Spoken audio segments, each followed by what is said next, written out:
পরিষ্কার করে যা বুঝতে পারছি, এটা একটা পরিকল্পিত চক্রান্ত। একটা ইলেকশন কমিশন একটা কনস্টিটিউশনাল বডি, সে ইন্ডিপেন্ডেন্ট বডি, কিন্তু তার যিনি মাথায় বসে আছেন, আমি নাম করছি না, সে যেদিন জয়েন করেছে তার নিজের নিকটতম আত্মীয় দুজনকে দুটো খুব সম্মানজনক পদে চাকরি দেওয়া হয়েছে।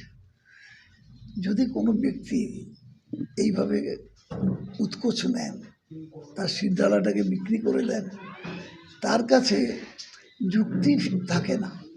আর আমাদের ধর্মে একটা কথা আছে, যুক্তিহীন বিচারে তো ধর্মহানি প্রজায়তে। এই যুক্তিহীন বিচার করে ইলেকশন কমিশন 1 মাসের মধ্যে একটা কাজ তুলে দেবে 10.5 কোটি মানুষ যে রাজ্যে, সেটা পসিবল? কোনো কারণে কোনোভাবে পসিবল? যারা কাজ করতে নেমেছে তারা নভিস, তারা কিছু জানে না এসআইআরের। যারা কাজ করছে বাড়িতে বাড়িতে, মানে এক একটা অফিসে কত করে লোক, তারা এসে ফর্ম ফিল আপ করতে জানে না পর্যন্ত। এইরকম একটা রাজ্যেতে শিক্ষিত লোকেরা, তারা ফর্ম ফিল আপ করতে পারছে না। এইরকম একটা জায়গায় 1 মাসের মধ্যে করা সম্ভব? তাহলে কি একটা সময় দেওয়া উচিত?